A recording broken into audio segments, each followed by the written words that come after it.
Every day. Millions of people are connecting. And even though we're overcoming obstacles, watching each other's backs, and banding together, we should still make an effort. We should still make an effort to get to know each other on a deeper level. Father, cosplayer, mentor, actor. It's time we take a step forward. It's time we take a step forward. Come together and discover how accepting our differences can make us stronger.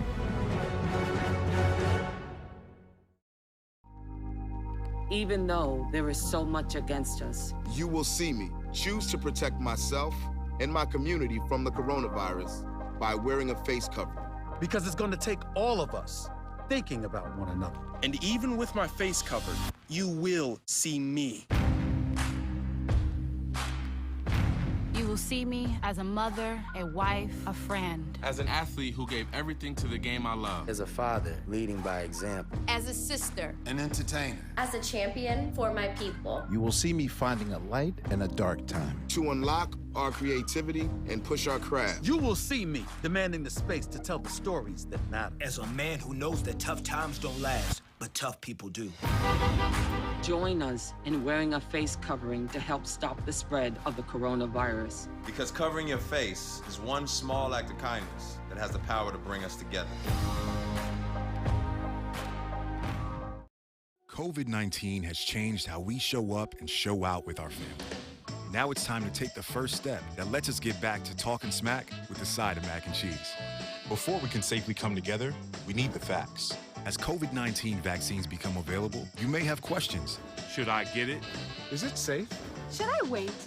It's smart to question. Now, get the facts at getvaccineanswers.org so you can make an informed decision when vaccines are available to you. It's time for a talk. If you're 45 or older, you need to get yourself screened for colon cancer. This disease can be very treatable when caught early, so the sooner you know what's up with your health, the better. The good news is that there's options for getting screened that are easier than you think. Get informed. Hey, we're all busy and we think, when would we fit it in? Well, make the time. It just might mean more time with your family down the road.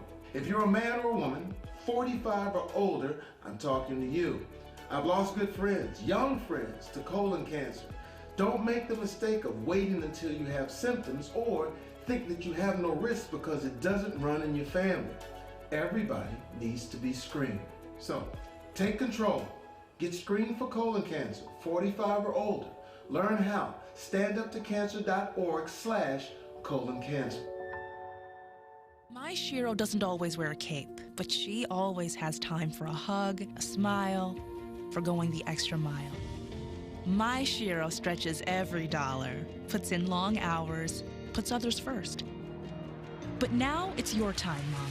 When you're ready to retire, we want you to be able to enjoy it. It's time to start saving now. A free 3-minute online chat can give you the personalized tips you need to start boosting your retirement savings today. Visit aceyourretirement.org.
is shining, shining, nice and bright, bright. The birds are chirping, chirping, And I'm excited. Time to get ready, ready for another day. Hey, no one can stop us. Oh, we gon' learn and play. Oh, every day we learn and play. We do our best, so we'll be great. Oh, oh, oh, oh, oh, oh. You do your best, best. And I do mine, mine.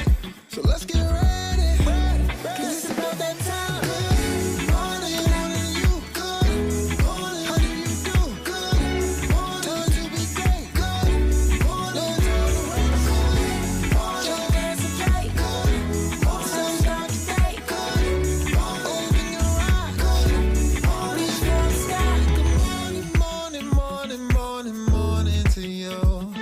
Good morning, morning, morning, morning, how do you do?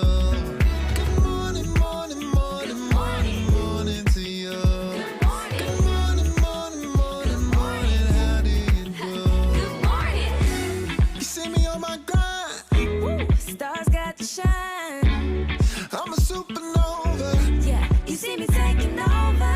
Yeah, I'm on the move. I got a way to stride to. So let me hear you say, every day we gon' learn and play.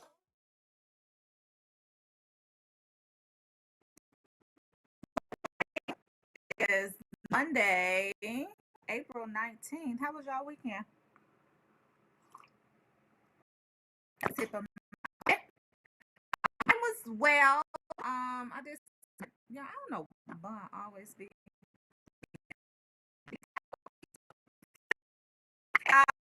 Good morning. I am Nick, and time for the wake up. What I'm doing today. How was y'all weekend? Did y'all get a chance to catch us out up the as Donna Bisco?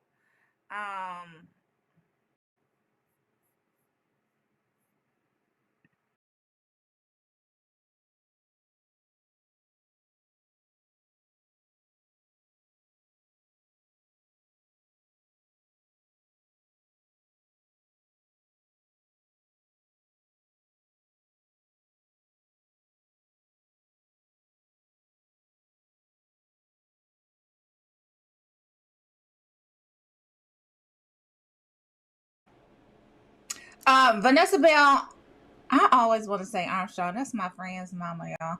But Vanessa Bell Calloway and Donna Bisco were on the White Up last night, and they did a great job. Like, it was so good talking to them.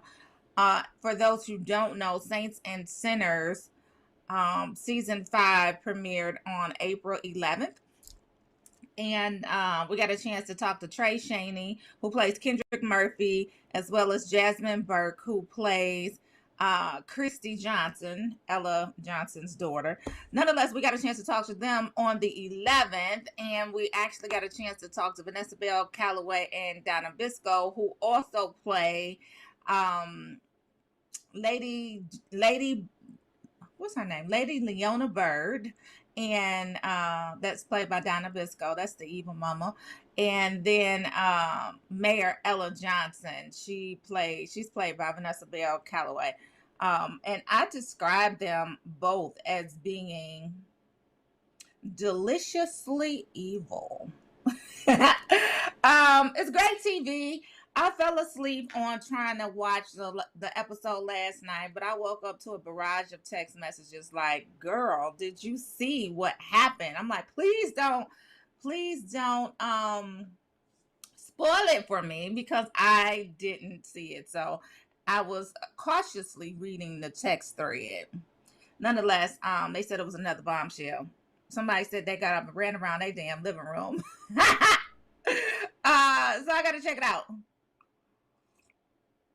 I got to make sure that I go and check that out. And y'all, so let's talk about what's going on in the world. I was looking for my ticker. Let's talk about a couple of these first events, y'all. Rolling Out Book Club. If you have not joined the Rolling Out Book Club, y'all, make sure y'all join the Rolling Out Book Club. Go to rollingout.com/ is it books?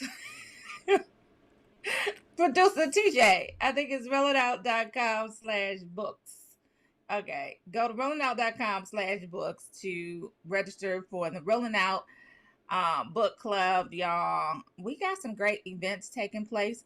Morgan Jenkins, she is going to present Sunday Stories with Morgan Jenkins, and that is going to take place actually, that's in May. So every time I think about May, I'll be like, oh, that's a month off, but it's really not, because May is in 2 weeks. Nonetheless, Morgan Jenkins is a New York Times bestselling author, and she's going to be discussing and reading from her latest novel, Call Baby. So y'all make sure y'all go to rollingout.com/books to register for this event. It is definitely going to be something to do on your Sunday evenings. So go to Hoppin and search for Morgan Jenkins, Rolling Out, and go ahead and register for the event. That's HOPIN.TO. Hoppin is a virtual conference platform, and you can go register there, or you can go to rollingout.com, go to search Morgan Jenkins on the site. It should be on the home page for the book club, but click on it and click the link to register. I believe, is this a free event, Producer TJ? It's a free event, y'all. So go ahead, register. Y'all need some intelligence in your life. So let's get around some like-minded people who want to read, who want to learn, who want to talk about the stuff that they are reading about. And y'all do that. Another event that we're doing, Black Artists in a White World. Black Artists in a White World. This event is taking place on, Producer TJ, put it up. Oh, so these events take place around the same time, but this one actually starts a day before, May 15th, and it goes through June 15th. And Black Artists in a White World is a survey of Black artists who create through the deep love of their culture. Their work embodies the positive and negative aspects of being a Black artist in a white world. For thousands of years, Black artists have inspired American and European art, culture, music, and design. Despite their proven genius, these artists are exploited and their impact is minimized while others take the credit for their ideas. Y'all know we're not lying. Many creatives of color have found that representation by blue chip art galleries and Ivy education, or a co-sign by a white artist, is the only way to achieve true success in the art world, which does not have to be the case if Black people create and control their own narratives through collective economics. Go to www.blackartistinawhiteworld.com to register for this event. This is also a free event, and you can register to attend. Again, it's a survey of Black artists who create through the deep love of their culture. Their work embodies the positive and negative aspects of being Black in a white world. So, sounds good.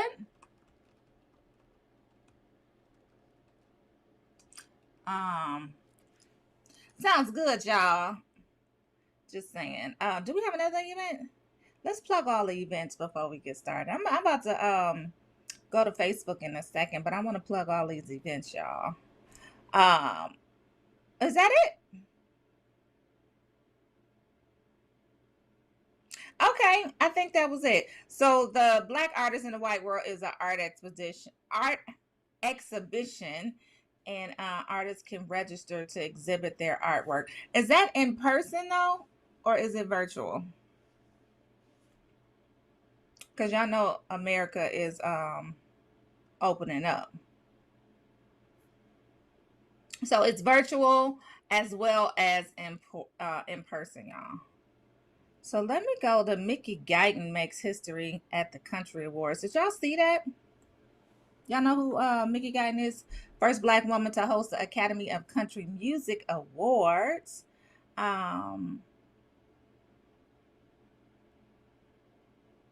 So she made history, y'all. So Carrie Underwood brought the Academy of Country Music Awards to church.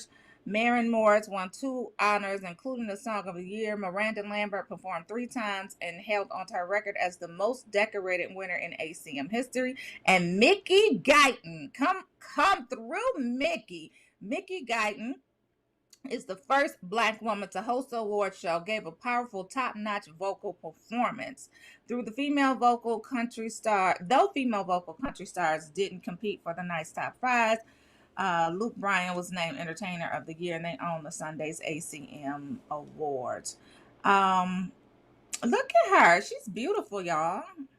So she hosted, and she hosted and she sang and she looked beautiful and she came through. They said she gave the vocals. The performances aired Sunday were pre-taped at various locations in Nashville, including the Grand Ole Opry, the Ryman Auditorium, the Bluebird Cafe. Winners wearing masks accepted awards in real time in front of a small audience that was made up of medical and healthcare workers. Look, that's what's up, y'all. So here's the thing. So that is what's up, but it is 2021 and we still doing firsts. That's all I'm saying. It's still what's up. But we shouldn't be in 2021 still being the first Black to do all of it. What's going on in Facebook world? Hey, y'all. Hey, y'all in Facebook, y'all. Everybody logged on. Hey, y'all. Hey, I was frozen. Oh my God. Robert. Hey, Robert. Good morning. Good morning to Rue. Hey, Memphis. Checking in with Marcus Mays. Kathleen Colin. Don't tell me. Kathleen, don't tell me what happened because I didn't finish watching it. I went to sleep. I fell asleep. Nonetheless, okay, Kathleen said prayers up this week as the verdict is verdict time for the Derek Chauvin trial.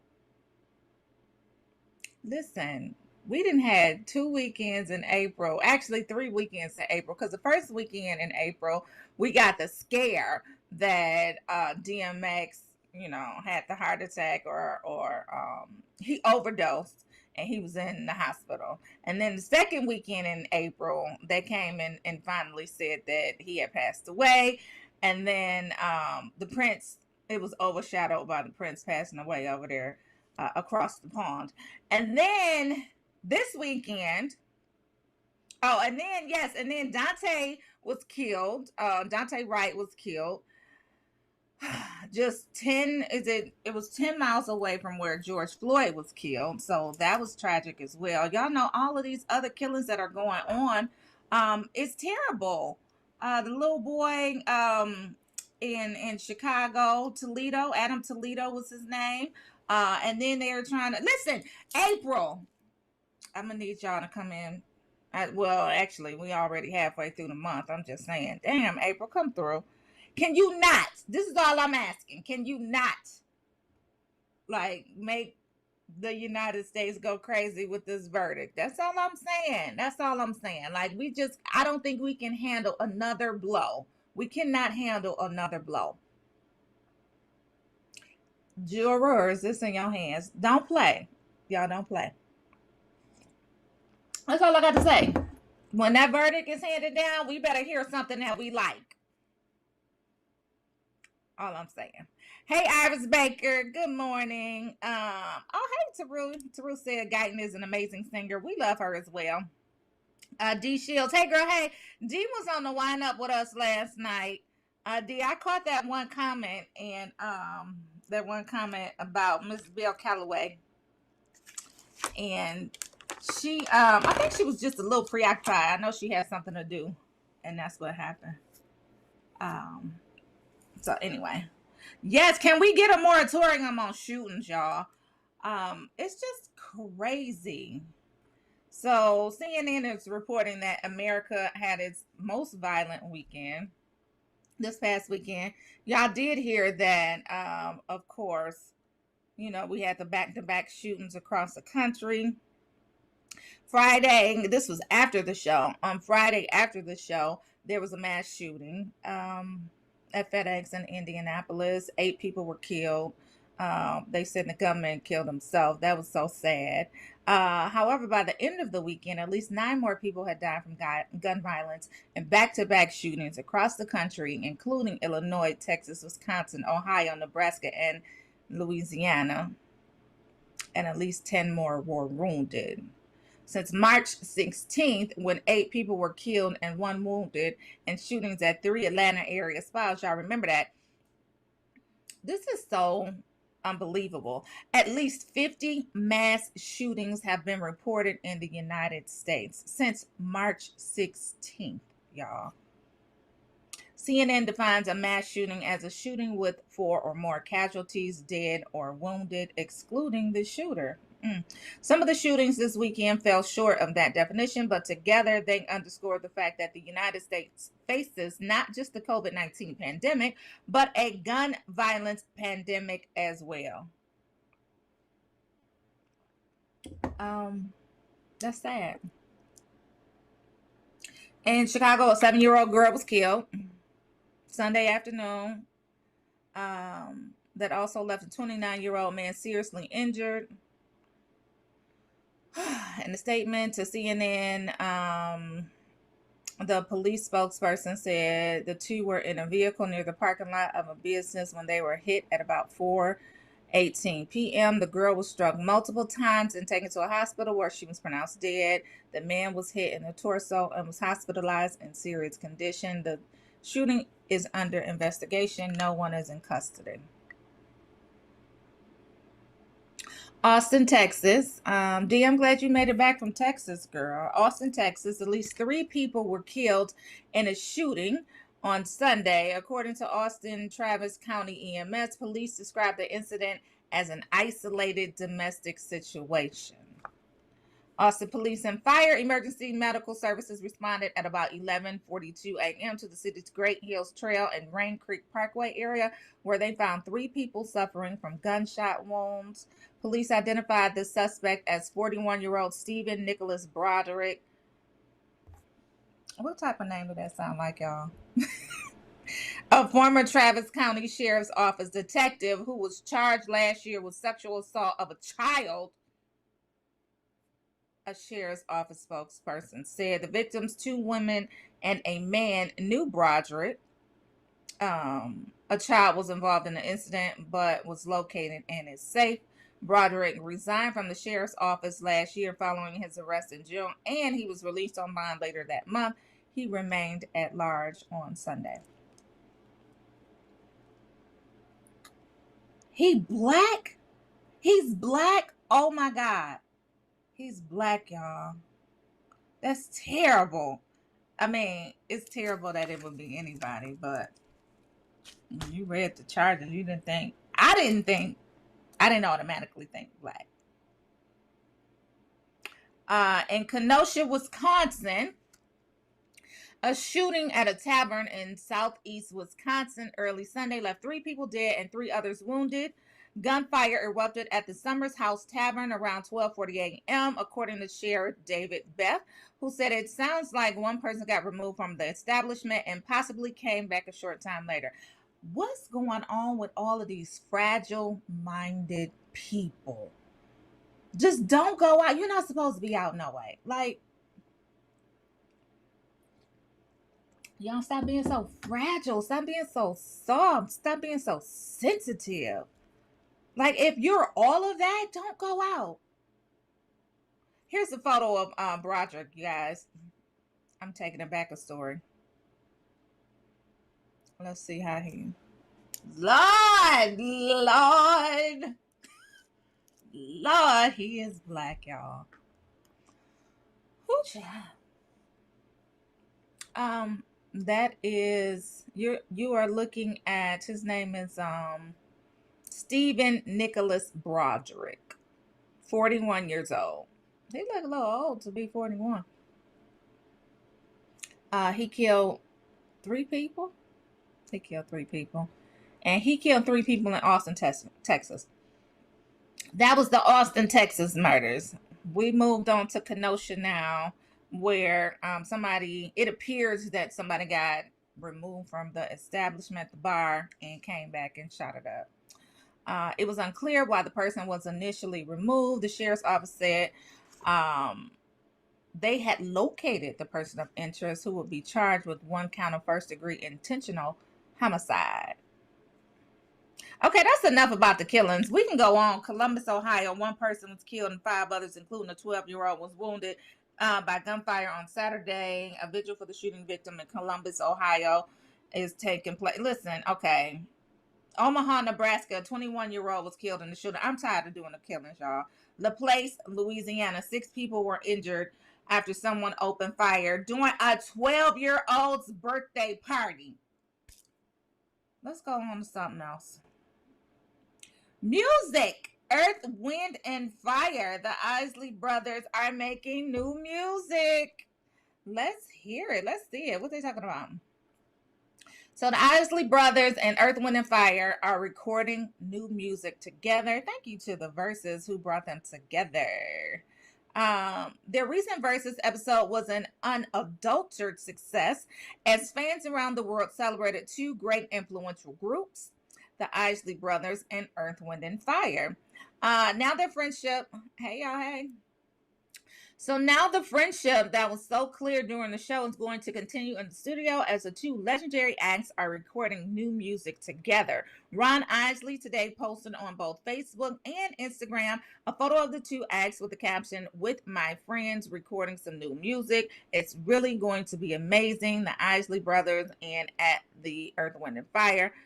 The post did not provide timing or the extent of the recording project. Let me just tell y'all something on all the people who hated on Ryan Isley.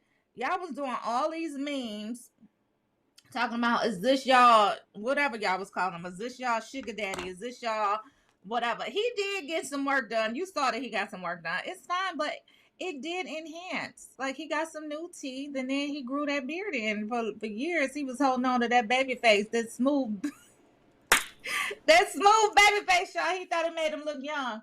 I don't know why he was trying to stay young, because he real sexy now. Yes, I said it. He's sexy with all this silver. And he got his teeth done. Because when you look back at the pictures when he was younger, I don't know what was going on with the teeth, but the teeth now look better. Sometimes when people do teeth do enhance, right? They do. Eva got her some new teeth too, y'all. I think Eva's always going to be beautiful, but I don't think there was anything wrong with her teeth. That's all I'm saying. Next story. What's the next story, producer TJ? Are we doing, did y'all hear Urkel? Okay, Urkel. I don't think I had that one, but let's go to Urkel. What is Urkel doing? Oh, I do have it. Purple Urkel. Urkel actor Jaleel White is launching his own cannabis brand. Purple Urkel. He got his teeth done. His teeth look nice. So Jaleel White, of course, was known as Urkel back in the day, and he is joining the growing list of celebrities who have launched a cannabis brand. I love his little logo. That is so cute. Known for playing Steve Urkel in the 90s sitcom Family Matters, he's partnering with 710 Labs on his new line, It's Purple. It's set to launch in California on April 20th. We was talking about that last night, 420. Do you guys partake in those type of festivities? On 420, and it includes variants of the strain Purple Urkel. White said the project comes after 20 years of hearing about his fictional TV character displayed on cannabis products. He wrote on the new brand's website that he met his eventual business partner on a flight to Oakland in 2018. He said, anyone who knows me personally as Jaleel White knows I am an ardent seeker of curated adventures, big laughs, and excellent food. I love that. He said all three of these interests are enormously enhanced by top shelf cannabis. And I don't know about that.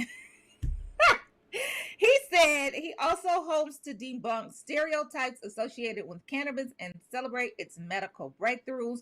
Burrowing my way into an industry not known for diversity or inclusion has been both challenging and rewarding, White said. Other celebrities that have joined the cannabis industry in recent years include Drake, Snoop Dogg, of course, and Willie Nelson. Oh, okay, Willie. You got to know when to hold up. Come on, y'all. Somebody help me. Know when to fold them. Come on, y'all. I ain't talking to nobody. That is him. That's Willie. That's Willie Nelson. That's Kenny Rogers. Sorry, y'all.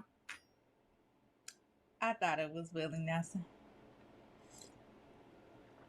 Anyway, makes me think of him. You need to count your blessings.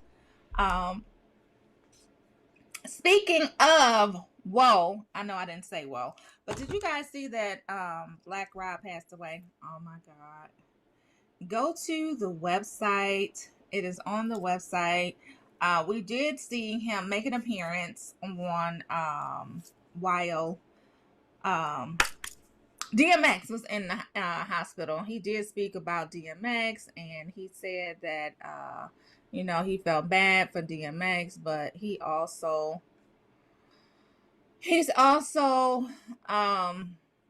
feeling bad himself. There was some speculation that he just needed some attention, but we now know that that's not the case, and he passed away at 51. He was a 1990s rapper who was known for his hit song Whoa, and we saw him make several videos. He just didn't look well at all, and now we see why. So the hip hop community is really suffering, especially from the 90s. Before he passed, his entertainment manager, Cal Dawson, he posted video footage of him expressing sorrow about DMX while lying in a hospital bed himself in what seemed to be a semi-coherent state. Of course, he said he was in a lot of pain. He said he was fighting through it, and everybody asked for prayers at that time. He suffered 4 strokes in the last 5 years. They're still not saying what was wrong with them, though.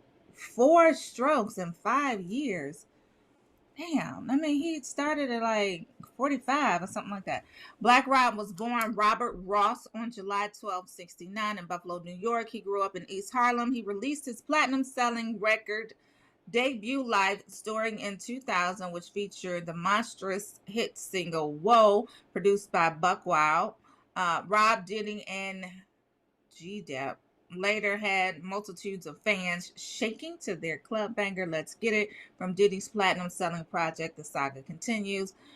Because of a few jail stints, his sophomore album, The Black Rob Report, wasn't released until 2005 on Bad Boy, while game tested, streets approved with his last major efforts, and was released on Duck Down in 2011. Prior to Rob's illness, he continued performing and hosting events.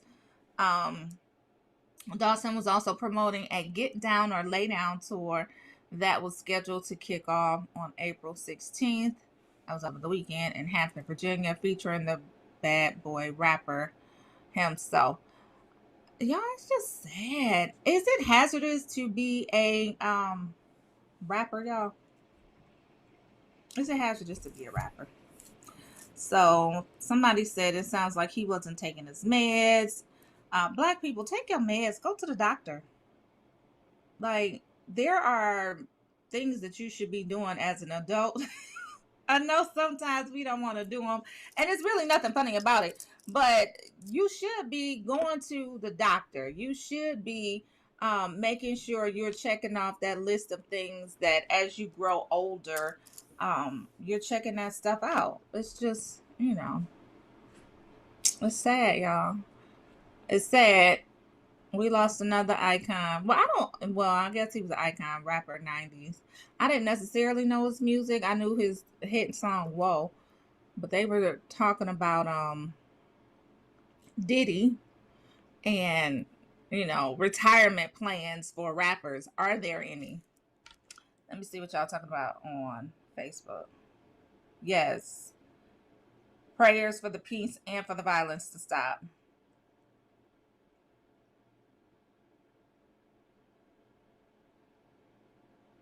Unfortunately, health issues like high blood pressure, heart disease are too typical amongst our people. And as we age, we must prioritize our health, even the rappers. Listen, who needs to start the campaign for having a rapper's retirement plan? Kathy, you want to do that?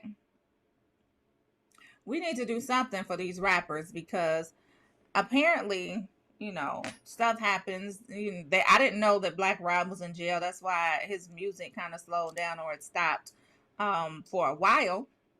But these people need to think about a plan after the music is over for them. Like I don't think you can be a 50-year-old rapper unless you started like in your 20s. Like you can't come out the gate being a 50-year-old.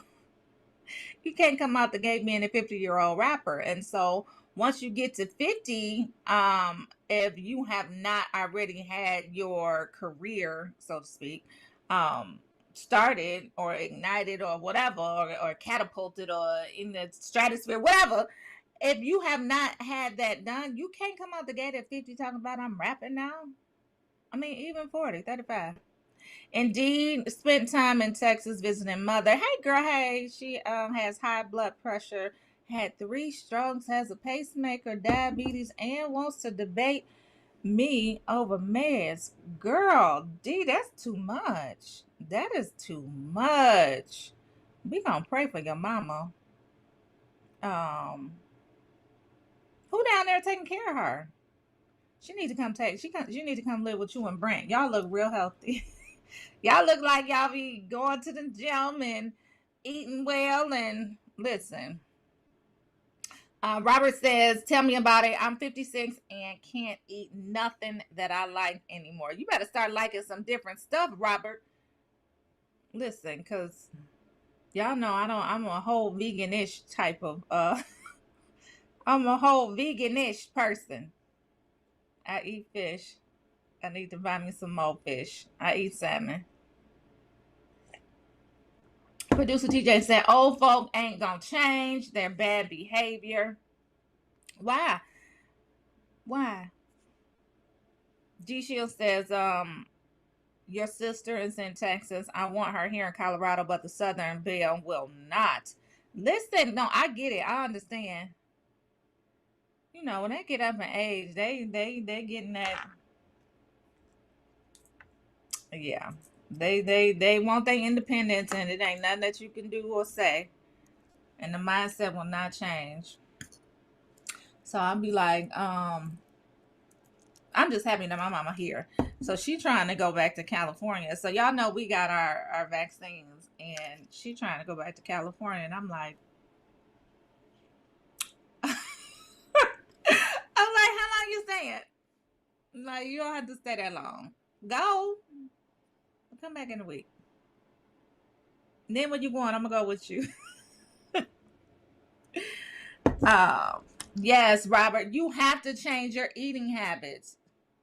You had 2 doctor's orders, but just find something that you like. So I know y'all know about Tabitha Brown. Tabitha Brown is she's a media influencer, vegan-ish type of chef. Like, she doesn't eat meat, and she's a social media personality, has a great spirit. But y'all can go to her page and get a whole bunch of ideas. She makes bacon out of she makes bacon out of carrots, y'all. I haven't tried it. I'm gonna try it though. Girl, yes, D, because she's trying to go by herself and trying to stay for a couple of months. That is not what's up. My brother called yesterday, and he was mad Because I'm like, she can't stay there. It don't make sense for her to go. Y'all should just come here.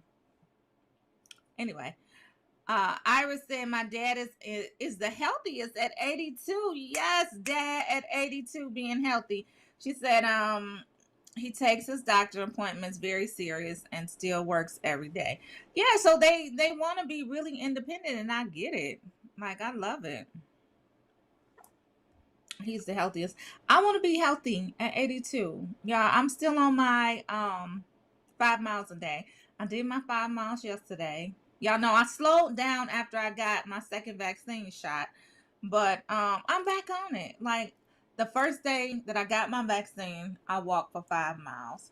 And then the second day, I didn't walk at all. That's when I was completely down and out. The third day, I think I may have walked a little bit. One of those days I didn't because it was raining. But ever since, I say that the summer won't catch me fat, but I really do want to do it for my health reasons too.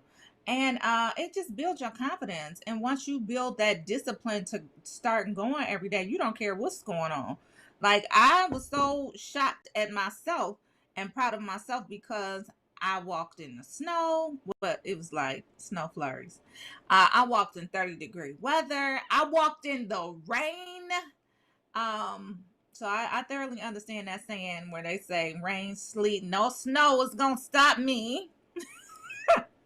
Because that's where I'm at right now. And I even walk in the dark sometimes. Like, if I wait too late to go walking, I will still go walking if I could just like stay on my block and get my little miles in.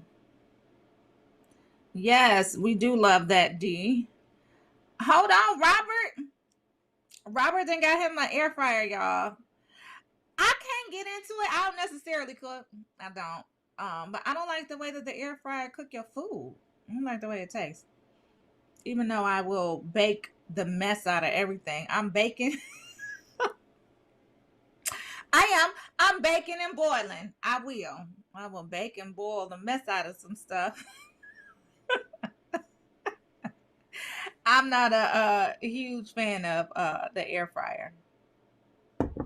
Yes, girl, get you some longer walks in. And you know what? I'm talking to D now. D says she loves that I walk like that. She says she want to get back to her longer walks. Listen, so when I used to go to the gym all the time, I would reserve my time to watch TV or whatever, you know, because I've never really been a big TV watcher, but I would reserve my time to watch TV at the gym. So if there were some certain shows that I wanted to watch, I would make sure that I waited to get to the gym to watch them so that I could just pass the time. Now I do the same thing while I'm walking. So I'll watch like a series or I'll binge watch something, you know, while I'm walking. And before you know it, an hour is gone and you done got your 2.5 miles in. So, wait a minute. Iris Baker, what is the Instant Pot? You will love it also. What's an Instant Pot? Anybody heard of an Instant Pot? I don't know what that is. Must we go to Instant Pot? Oh, do we have a guest? I know we got a guest coming. Oh, at 9 o'clock. Anyway, y'all. I want to go to TV after Iris tell us what an Instant Pot is. Oh, Robert said he made some fries. He couldn't tell the difference. I don't like it. I don't like the way my food tastes. And then I don't. Anyway, did y'all catch? So this weekend we had a lot of good TV coming up. Teru, don't do that. You know damn well he coming. Terry don't come on till 9 o'clock. So we'll see what time he gets here. Teru said, "Where's your co-host?" He don't come on till 9 o'clock on Mondays. Nonetheless, TV. Did y'all watch TV this weekend? Sunday nights are getting really, really juicy. So we had, what was going on last night? Of course, the wind-up. Y'all better tune into the wind-up at 8 p.m. on Sunday. Oh, he just logged in, Teru. You spoke him up. Oh, Iris, you said it's a pressure cooker, but better. I'm going to try to find out. But last night we had Saints and Sinners, of course, we talked about it on the wind up. Great discussion. Gave us some insight into those characters, Lady Bird Leona and Lady Mayor Ella Johnson. They were on talking about Saints and Sinners in the fictitious city of Cyprus. And then that episode 2 finally came on. Kathleen said it was a huge bombshell. Don't tell me, because I'm gonna take my walk and I'm gonna look at it as I'm walking. And then the other show that came on last night was Godfather of Harlem. Did you guys tune in? It is getting real juicy. It's getting real juicy with the Godfather of Harlem. I want to look at at the trailer, but we need to go to First King James report. Let me see if I can get y'all the trailer right quick. Godfather of Harlem, the trailer. It was really good, y'all. Really good. I love TV shows that keep you on the edge of your seat. Talk about it after the guest. Okay, let's go. Bring on First King James. Where he at? Hey, First King James. He just dropped. Okay, let's go to the trailer. Oh, here you go. Here you go. Here you go. Hey, First King James. What's happening? How was your weekend? It was pretty cool. Pretty eventful. How was yours? It was busy. I worked. I did some work and I walked. I was going, so y'all know the kids went to Florida a week before last. Nonetheless, they came back on Thursday. And I was expecting to go get them. So they went with their dad. And so I was expecting to go get them, but I told them, I was like, y'all got to quarantine the first day. They took that to the extreme. So that was on Thursday. They didn't come back home until yesterday.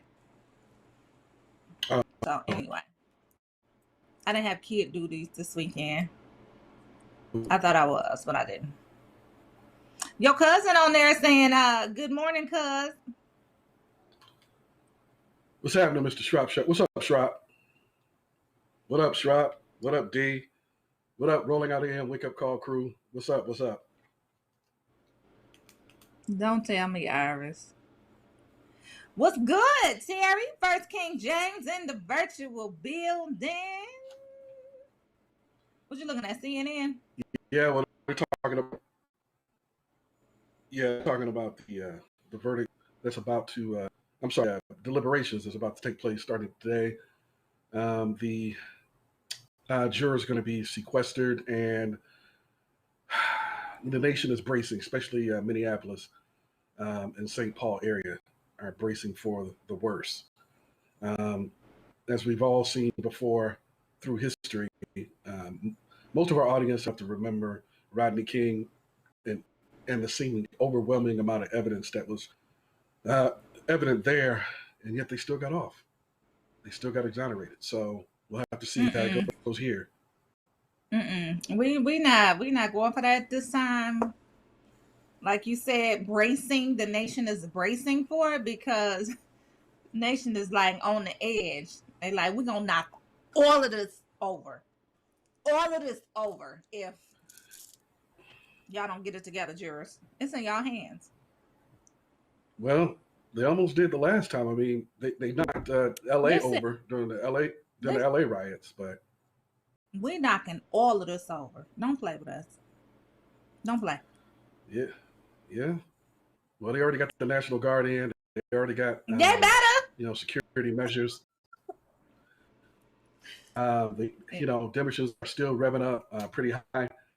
We talked to people that I invited on from Minneapolis to activists to talk about what's going on the street level. And while they're pretty confident, there is some bit of trepidation about what could possibly happen, because in a jury trial, it only takes one juror. It's not preponderance of the evidence, as in a civil case. It just takes one wayward, ignorant, backward juror to not see what it was. That's all it takes. As a matter of fact, what did you just say? You said one ignorant, wayward, what juror? Oh, backward. Backwards. Okay.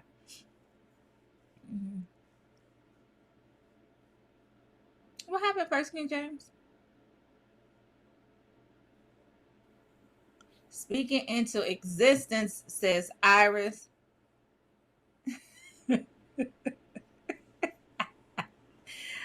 Speaking into existence, said Iris. Derek is going to prison for killing George. Yes, he is. And then Taru talking about me. Listen, we're gonna get that together. We're gonna knock. We gonna knock it all over. We gonna stop. I'm sorry, y'all. Go ahead. Taru talking about me. Oh, okay. You still there, King TJ James? don't want me to go. Yeah, TJ don't want me to go too deep into Chauvin. So even though you mispronounced it, TJ, I will go ahead and cease and desist with this discussion on Mr. Chauvin. So, but you're doing the best you can. You're doing a good job, can hear TJ. TJ? You No, can he hear misspelled TJ it in your ear? on the notes. Oh, no, he okay. misspelled it on the notes. But good morning, Robert TJ. said, You're doing an excellent hey, job. what's up? Robert said, said they're not going to be able to do. I'm sorry, I'm trying to see what your cousin's talking about. He said they're not going to be able to keep doing that if we're at a tipping point. God help them if Black people ever start wanting revenge. Listen, we knocking everything over. Not everything, everything. Go ahead, First King James. Gotcha. We got sports. Gotcha. We got sports. Yeah, we got sports. I guess we got a guest coming up. So and a lot going on in the sports. Yeah, a lot going on in the sport. We're not going to talk about Chauvin, but the NBA, as you know, has been susceptible lately within the past year to political activism in the NBA ranks.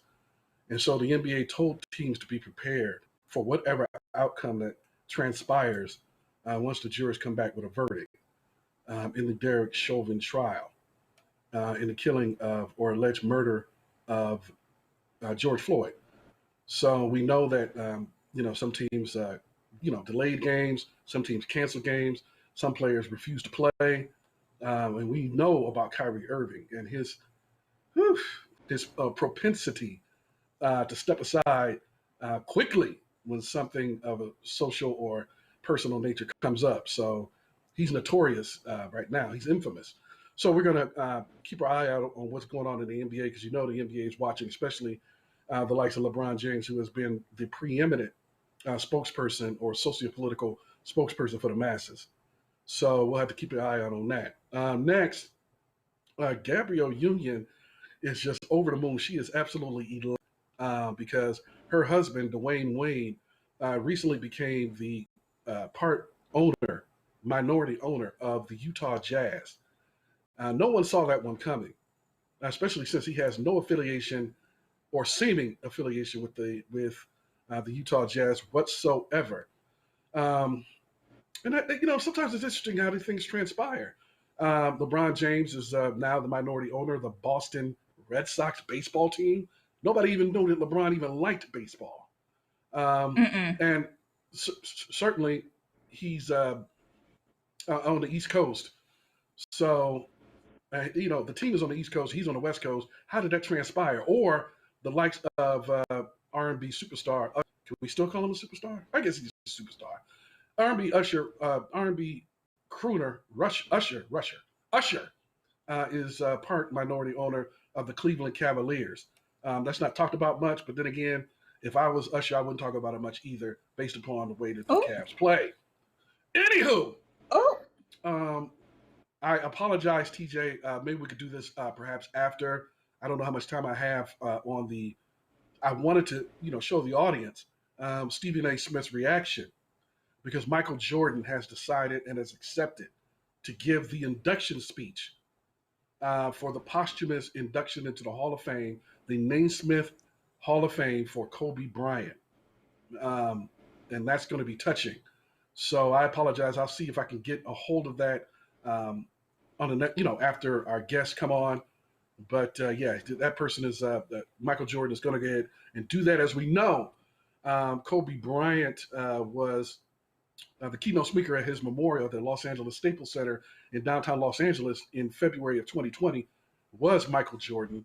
He was the most prominent speaker, and everybody knows about their tight relationship. They were BFFs. So, yeah, so I think that's touching. What's going to be interesting is that most of the sports reporters chose to focus on the petty behind the scenes. Because guess what?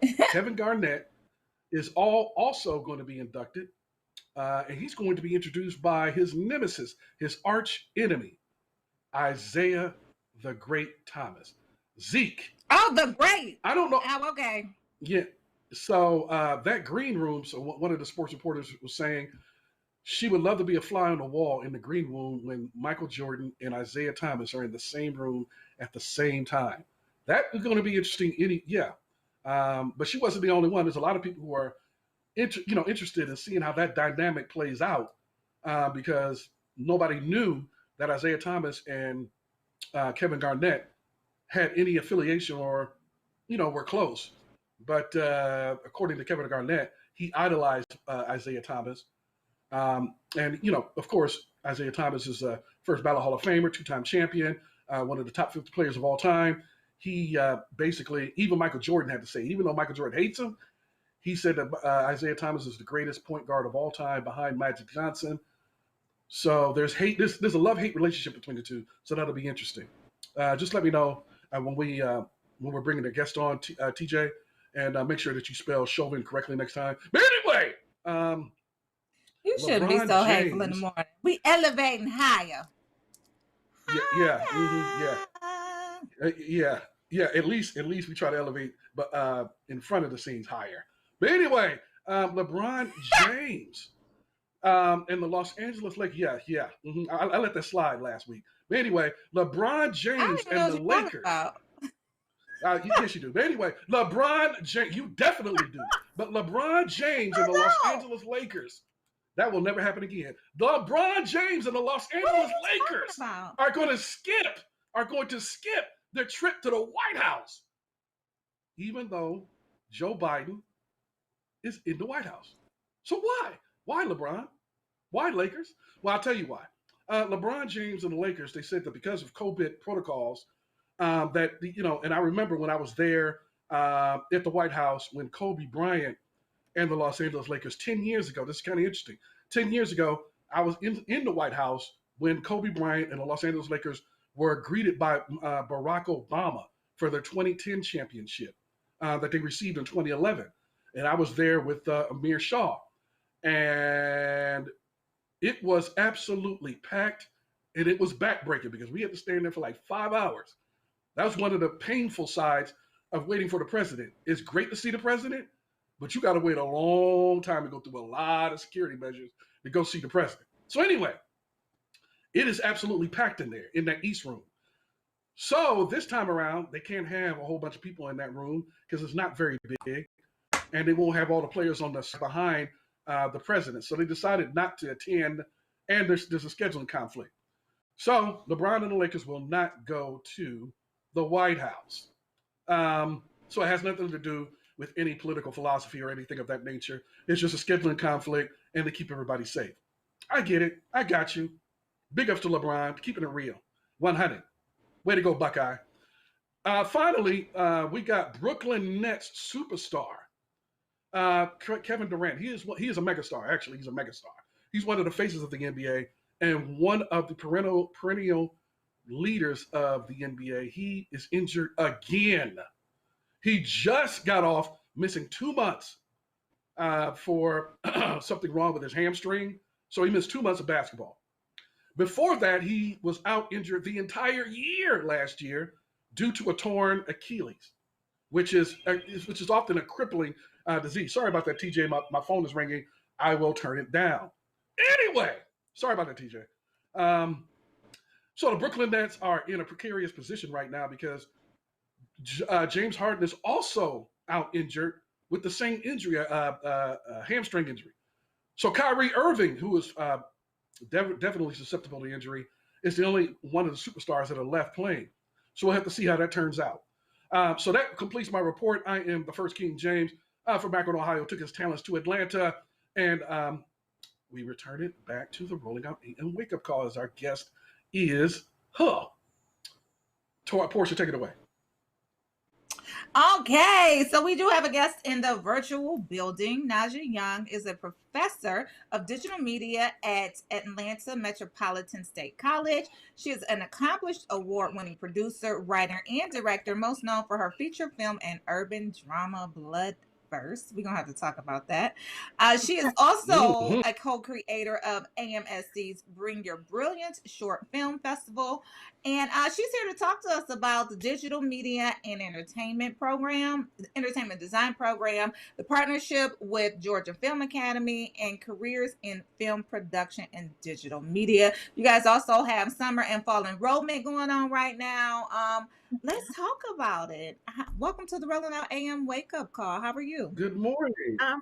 Good morning. I'm doing great. I heard Akron in the building, and I'm like, well, wait a minute. I'm from Cleveland, so originally.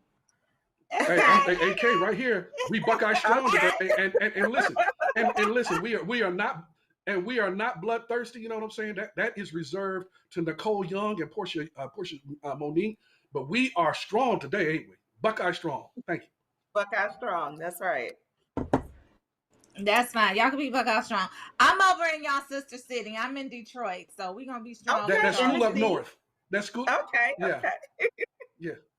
Yes, yes. We don't recognize that up there. You know what I'm saying? We don't even like the fact that we have to, we don't even like the fact that we have to share interstate. Higher. We don't even like the fact that we have to share Interstate 75.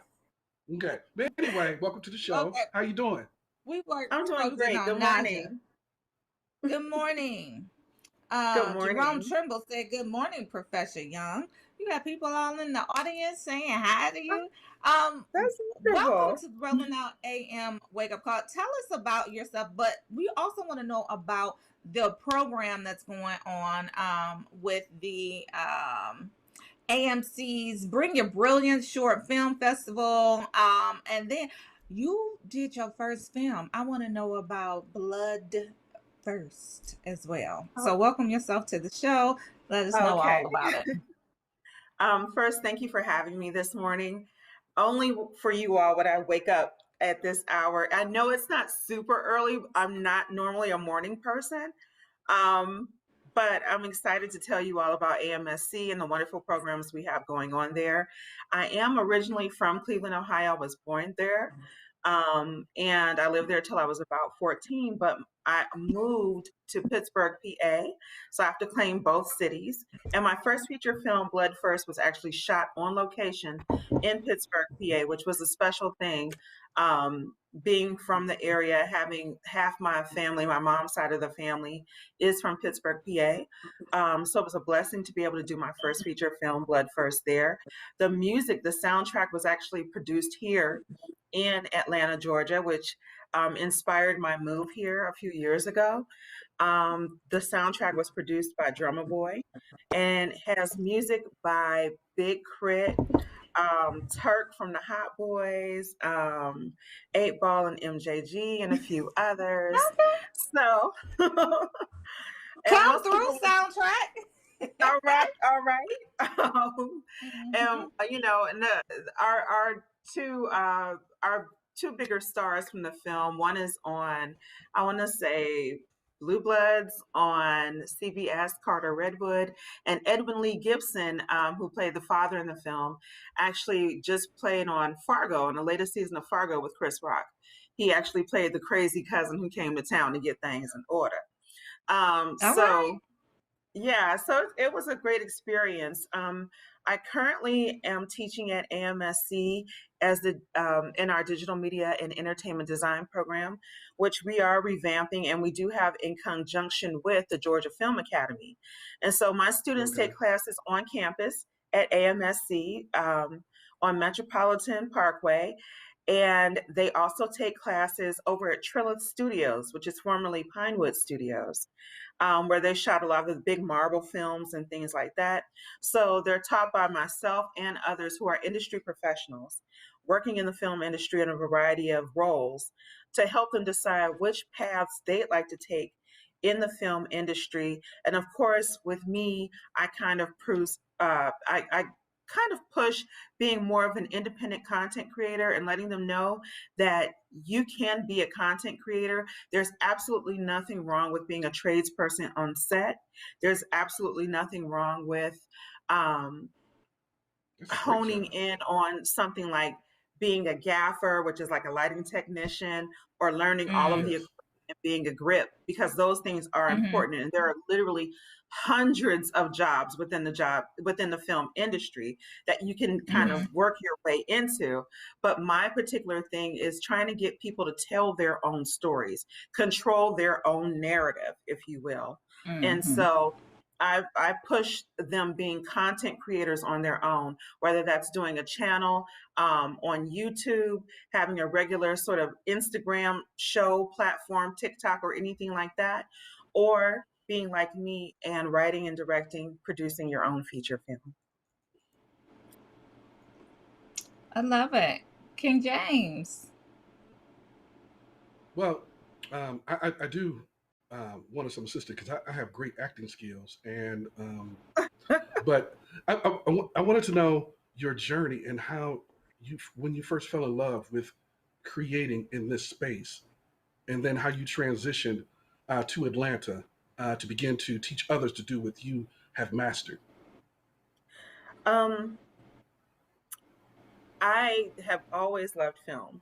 Even as a little girl, my dad in Cleveland, Ohio, used to take us to this theater not too far from our house in Shaker, Ohio, in Shaker Heights. It was called the Colony Theater. And so, and I spent many, many Saturday afternoons with my dad and my 3 younger brothers. I'm the only girl and I'm the oldest. And so directing kind of comes naturally to me as the oldest and the only girl. It's like, no, you was running things, wasn't you? Pardon me? I said you had that household on lock, didn't you?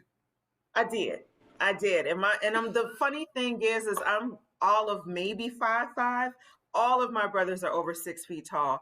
And they'll be like, my sister low key runs this entire family, is what they say. They're like, she just at 5'5", like a look across the room. And I got it from my mom, I'm sure. That look is what puts them in order. But yeah, so being a big sister, directing kind of came naturally to me, but I've always loved film. And I remember being little and going to see things like Willow and Legend with my dad and my brothers, and literally talking about these films at this, I would say, more advanced level than like a 7, 8, 9, 10-year-old. Superman, E.T., all of those things. And I was just transfixed by stories, all the different types of stories you could tell. But I also noticed a lack of people who looked like me and looked like my brothers and reflected our experiences. And so I started off writing. I would write poetry. I would write stories and kind of cast my brothers and my cousins and people in the neighborhood. And it wasn't like a formal production, but it was always assigning someone a role or talking through a story or something like that. And my dad noticed that I loved like more independent, gritty films. So one of my favorite films, myself and my brothers growing up, was Brother from Another Planet. And it was about a Black man who lands on Earth, who is actually a runaway slave, but he's also an alien. And it's set in New York City. It was directed by John Sayles, if I'm not mistaken. And you all might know him as Papa Pope from Scandal. Yeah, he starred we just in talked the about him film yesterday. Wow. Yeah, he's actually starred in the film. He had little locks and everything. This was like in the 80s. So my love for film and my passion for film goes way back. But like I said, it was like we don't really see people who look like us, who reflect our experiences. So my parents did an awesome job of making sure I saw more independent films, more artsy films, and also more international films. So I grew up watching foreign films and things like that, and thinking to myself, how do I do this? How do I make this transition? I went to Chatham College in Pittsburgh, PA. At the time, it was a small women's college, and now it's co-ed. And I majored in theater arts. And then I Okay. later went to Florida State University to the Graduate Conservatory, aka the Slip of film those. school at FSU. And so I received my MFA from FSU, and now I'm here because I love sharing my passion about film and letting people of different backgrounds, particularly Black, Indigenous, people of color, Yes. and Yes. other marginalized groups in America know that their story matters, that we control the narrative, and that all of our story matters. The good, the I love bad, it. and the ugly. So, So you And must they be very do. pleased. I'm sorry. Go ahead, Portia. Oh no, I was just gonna ask her about the partnership with the Georgia Film Academy, and then I was also gonna ask her about the summer and fall enrollment as well. So we can talk about the partnership with the Georgia Film Academy 1st. Mm-hmm. Our partnership with Georgia Film Academy has been going on for a few years now, and we're very, very fortunate to have this partnership with them. So students can enroll at AMSC at Atlanta Metropolitan State College and take classes and receive college credit for taking classes through the Georgia Film Academy. And the Georgia Film Academy offers on-set experiences, which is fantastic. So my students go from the classroom and go directly onto an actual soundstage that are being used or have been used by very big productions like those Marvel productions, Walking Dead, and a lot of Georgia produced programs. And they can learn on-set construction, they learn about lighting. They also can be certified in post-production services like Avid editing, Avid software, so that when people come to Georgia and they're looking for assistant editors or they're looking for editors, our students can get certified through this program, through the Avid software system, and literally start making money as soon as possible. They also do special effects makeup and things like a production accounting, things that are going to be important to keeping a production going, keeping it all flowing. And so that's our partnership with Georgia Film Academy. And because AMSC is an access school, we have some of the lowest tuition in the state. So we have lower tuition. We're a school that we really look for students who need a leg up, who need that boost up. And so when you enroll at AMSC, not only can you kind of help fulfill those prerequisites you might need to really get a full academic college experience, you also can then move into and transition into your college courses at AMSC. And that includes getting college credit at Georgia Film Academy. So how do you enroll? So summer and fall enrollment is going on now. How do you enroll? Where do you go? Who do you talk to? Can I come talk to you? You can always go talk try to it. me. She always trying to get on with somebody. Oh Lord, see, Terry, it's called relationship building. That's what you gotta do. You gotta build your relationships. That's where your equity comes in at. Relationship building. Okay, go ahead. Extra first, so quick. Well, first go to our website, www.atlm.edu. That's www.atlm.edu. And there's a tab there for admissions and prospective students. So if you are interested in filling out an application, our application process is free. It's completely free. We oftentimes have drive-through admissions events due to COVID. So you can actually come, drive up. We will meet you there with your application. You can fill out your application. And if you bring your transcripts and things like that, we can accept you on the spot. So we have spots. Wow. Yes. Okay. Well, what it is what we don't want people to do is sit around and create excuses for themselves. I can't do that because, I'm a little too old right now, or what, my grades maybe weren't the greatest in high school, but I still really want to go to college. Instead of talking yourself out of something, talk yourself into it. Call us at AMSC. Go to our website. All of our information is right there. I know you guys interviewed Takaro a while back, I think. She is in our admissions program. She is wonderful. She's vibrant. She's bubbly. And she's just excited as you are about you continuing your education. So definitely go ahead and give us a call and give us a, drop us a line. And go to our, we have social media. So if you DM us, we will get back to you. Love it. And just as a note, I know if I'm not mistaken, wow, I just lost his name. But anyway, oh yeah, Danny Glover. I think he was in his 40s when he first hit it big with Lethal Weapon back in the 1980s, and then became a major Hollywood star. So it is never too late. You're talking about a middle-aged man who makes his big first starring role in his 40s. So that just goes along to your point of eliminating excuses. Absolutely. That's true. Esther Roll was in her 40s as well when she was cast as the mother on Good Times as Florida Evans. So your big break, it doesn't have to, it may not come immediately. And most people don't understand that when you see somebody get their big break, you're only seeing literally the top of the iceberg. They don't see all of the work that you put in over the years getting to that point. Yeah. Exactly. They don't see that art. They don't see your trajectory.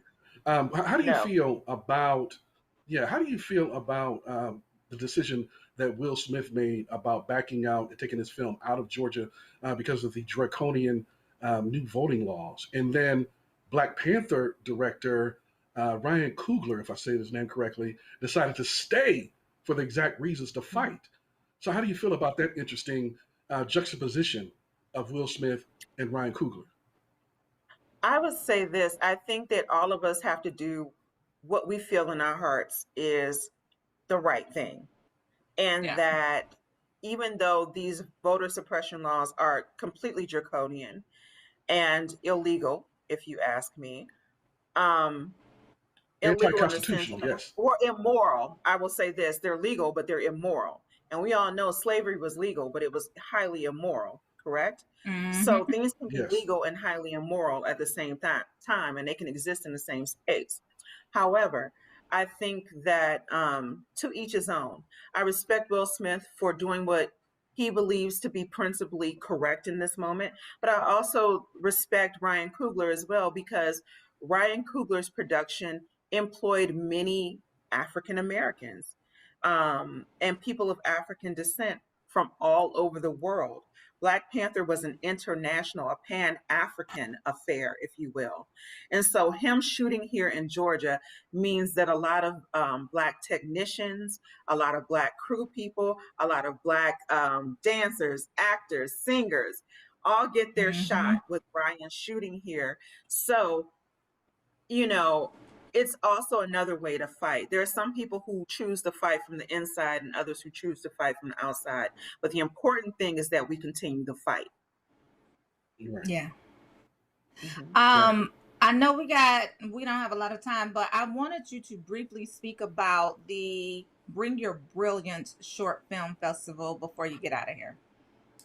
Sure. I'm going to look at my calendar for a moment because I don't want to mess up the dates. However, this is going to be our second annual short film festival, Bring Your Brilliance Short Film Festival, and it's open to AMSC students, AMSC alumni, and Georgia high school students. We want people to bring their brilliance, and this is a great opportunity for our students to shine. When I first got to the program, I just thought we have so much great talent, but our students were sort of like, not feeling very competitive. They're like, well, we're in a small program, it's not a big deal. And I'm like, it is a big deal. You should, if nothing else, you should want to do great things for yourself. And we're not making films in a vacuum. We make films so that people see our films. So why don't we give people an opportunity to support us, to see our films, to see all of the wonderful things you guys have been learning throughout the year from myself, from my colleagues, from Georgia Film Academy, and let's put that on the screen. So this will be our second annual Bring Your Brilliance Short Film Festival. And that film festival is going to be in October this year. And the dates are going to be, I want to say October 27th through, through October 28th through October 31st. October 28th through October 31st. And this last year's festival was virtual. This year's festival will be a mixture. We will be practicing social distancing, but we have a wonderful, wonderful lineup of things to come. We have celebrity panels. We have content creator panels coming up. We have a wonderful panel discussion on Afrofuturism, Lovecraft Country, Raising Dion. That was wonderful last year. We're going to repeat that this year with some of AMSC's wonderful faculty, my colleagues, and myself.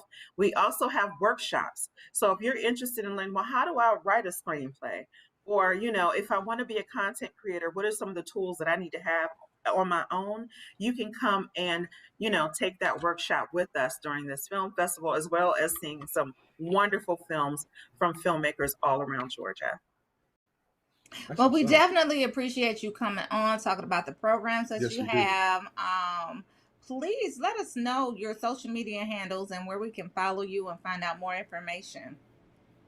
Okay, so AMSC, Atlanta Metropolitan State College, is currently on Instagram, Facebook, and Twitter. So please go and follow us there. That way you can keep up with our current calendar and all of the events that we have going on. We always have admission events every single month. So if you want to come out and talk to someone during your lunch break or after work, we're always available for stuff like that. And we do have, like I said, events throughout the year, including drive-through food banks for those in our community who may need a little extra help right now. AMSC cares, and we're there for you.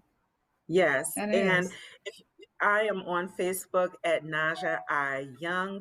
That's my public page. And so if you want to keep up with anything that's going on with me, please feel free to do so. I would love to hear from you. And if you have questions about our program, email me at nyoung@atlm.edu. I'm happy to answer any questions. Well, thank you so much for your time and coming on and enlightening us this morning. We appreciate you. And you got people in the Facebook chat chiming in. Jerome Trimble says, "Say that, Professor." And Malia Smith said, "Let's go, Professor Young." So they are definitely on in support of you as well. So thank you so much. We appreciate your time. And we will check in with you closer to October to that film festival so we can see what's going on with that. Absolutely. Thank you. We hope to see you both there. Okay. Yes, and way to represent the Buckeye State. You know what I'm saying? You know how we do. You know how we do. All right, y'all. All right. Take care, Professor Young. We'll talk to you soon. All right. Thank you both. Thank you. Have a great day. Yeah, she was great. Y'all, I like the way that she said we're removing excuses. If you want to get enrolled in that school, listen, do a drive-by, have your transcripts, have your application done, and they are admitting people on the spot. So yeah, no excuses. Just go ahead and do it. And we gave you two examples, Danny Glover and as well as Esther Roll, of people who were middle-aged by the time they became superstars. So speaking of superstars, check it out. We got Ebony Austin in the building. Hey, y'all. What's up, girl? Hey, girl. How y'all doing? We wonderful. How are you? Doing pretty good. Good. I saw the interview y'all just did. That was amazing. Yeah, she was cool. She was super dope. But where you been? You've been gone over there making moves. What you been up to? Working. I found another location in Georgia, so we're working on getting in Jonesboro. And then this pollen has been kicking my butt. This pollen in my asthma just doesn't matter at all. So I've been under the weather and working. So let's remind the audience that you are the owner of Club. Huh? No, I said I wanted to remind the audience that just the people who may be tuning in for the first time, that you are the owner of Nouveau Bar and Grill in College Park, Georgia, just outside of Atlanta. And you said you just found a second location for your restaurant? It's like a fourth location, right? Well, they're pretty much all open at the same. They'll probably pretty much open all at the same time. Jonesboro will probably be first though. It used to be a fire station, and it is really Okay. beautiful. All the doors lit up. It's really, really beautiful outside. It has a stage, so you can do like karaoke, live bands. It's pretty dope. I love the location. It's really, really beautiful. So we'll probably go into construction this week. We have already been out there, did the layouts of the restaurant and all of that jazz. So yeah, we're looking into go ahead and starting this week. Well, So what do you congratulations. look You know for what I'm when saying? you look for a new location? What do you look for? What are the key things that make for a great location?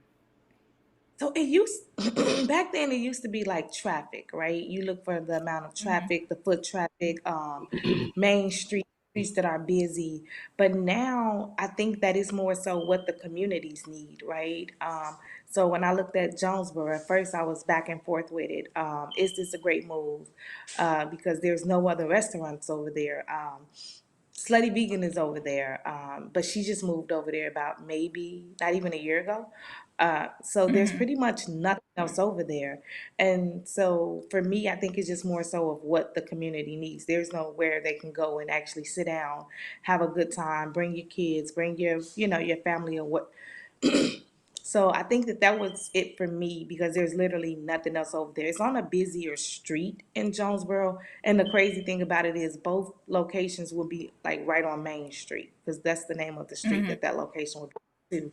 But yeah, for that area, it was about nothing else is there. They have nowhere. If they want to go out to eat, they have to go to Midtown. They have to go to Buckhead, Peter Street. Literally nothing else is over there in that area within miles away. So that was part of the decision making process for that area. But normally it's off That's of what's like up. like when we think about Miami, um, you think about the traffic that's over there. And now that Miami has changed a lot, you used to go to South Beach and it would be tons and tons and tons of people everywhere. But that's really not the Yeah. case anymore. They moved over to more of the artsy district. So it's just a matter of just doing your homework, knowing what, makes sense and what doesn't make sense. Hmm. And then so are you? Yeah, Kathleen is in the comments. She said Ebony is a boss. Yes, she is. And Dee said, "Congratulations on the new location, Ebony." She said, "Hey, girl, hey." Hey, Dee. Now, so are you? When you say you're going over there and construction is starting, so you're overseeing the project from construction through completion. What does it take for construction? Because you have so many different projects going on at the same time. Like, how do you give so much attention to one baby and then make sure the other babies eat too? You know what, Portia? Honestly, I'm still trying to figure that out, right? You just do it with no sleep. That's Yeah, pretty much the yeah. name of the game. Eventually, you'll be able to focus more on yourself. Like having that work-life balance right now, I don't think I have it because I'm really Hmm. focused on growing my brand. So eventually, soon, once, another location opens, then I think it'll be time, to have the work-life balance. But I mean, it's hard and realistically, you can't be in two places, but I have an amazing team as well. So my GM, he's amazing. I lean on him for a lot. My management team across the board is really, really good. So my team is really solid. And that helps because no one person does it by themselves. I don't care who it is. Like, it's impossible. So there's times when I bring my whole team to the new location. Hey, you guys, tell me what your thoughts are. What do you think? Because their opinion is just as important. They're there in the field with me every day. So for me, it's a team. Because, like I said, realistically, it's impossible for me to be at Nouveau when we have a 3-hour wait on a Sunday and then still trying to go to the another location. So, I mean, it really goes with your team and building a strong team and making sure that everybody's pretty much on the same page. And the beauty of it for me is my team believe in the same thing that I believe in, right? And most of them are entrepreneurs, so they understand, what it is to own your own, to work hard at it, and they love Nouveau. Like the love that they have for Nouveau is amazing. So I got a great team. Hmm. That's what's up. Girl, I TJ love wanted it. to know where your Miami location is, and how you go about selecting your staff, like mixologists, chefs, and things of that nature. Oh So, God, that's the do you hard have a Miami part. location? It has not opened yet. We won't open until almost the end of the year for that location. Okay. Again, it's a But different where in Miami animal. is it? It's We're gonna go into the Wynwood district. So it's more Okay. so like a newer district for African Americans. You kind of see them more so over there now versus like the South Beach area. But we haven't even fully focused on that project just because, again, in Georgia, it's so much easier. There, it's another animal, and it's a way slower process than in Georgia. Like you kind of know the steps once you've opened your first one in Georgia, and then there's a lot more help. You don't really see a lot of us owning restaurants and things like that in Miami. It's really not owned by us, so the steps are just a little bit different. And so we're going through the process, but as we're going through it, we're learning the process because I never want to just jump in something that I don't know about. And so right now we're in a stage where we're learning what that is, what it looks like, how do we go about doing it correctly. So we're still in like our due diligence stage because I don't want to just jump and then it's the wrong move. So we're definitely open location there, but we are like following, certain guidelines and learning the area and what we need to do to be successful in that area, in that field, because it's a different animal. Georgia is amazing. I can't take that away from Georgia. Like the help that you get from start to finish is totally different. And I'll give you an Right. example. In Georgia, a lot of places you can get your liquor license for just say $12,000. In Miami, your liquor license start at like $250,000. So A that's like liquor some of the license. things that Wow. yeah, so when you think about certain things, just in permitting, you can almost talk to somebody in Georgia within, a week. In Miami, just to even have a conversation with somebody in that field, you're looking at 6 weeks. So it's very, very different, and you just have to do your homework and understand, their process. I've heard that before. We got questions from Facebook because they miss you so much, girl. Kathleen said, "How many locals plus how has COVID affected the traffic flow?" So, I'm sorry. How many locales? How many locations? And then, how has COVID affected the traffic flow? So I'll say this with COVID, it's hit or miss, right? Some people, it has destroyed their business. Unfortunately, somebody have been sending a lot of prayers up because we've done amazing during COVID. My restaurant, most of the time, is full at 100%. The love and the support that the community shows is just unbelievable. So in the beginning, yes, it affected us. If we would have given up, we wouldn't have never known where we would have been today. So I think Mm-hmm. for people and during COVID, I think you just have to understand that, you know, don't give up. Find another way. If something doesn't work, you can't get in the front door, go out the front window, just figure out a different way to get where you're trying to go. Because if we would have No given up, I excuses. mean, literally, exactly, no excuses. My restaurant had dropped in March of 2020, 97%, right? And so at that point, my restaurant was making 3%, right? And when you think of the cost and all of the staff and then the food, that doesn't stop. The liquor orders, that doesn't stop. Eventually you slow it down, but what happened when you had already purchased certain things, prior to that? So yeah, we took a loss in March, we took a loss in April, but what we did was we revamped our menu. We started doing takeout.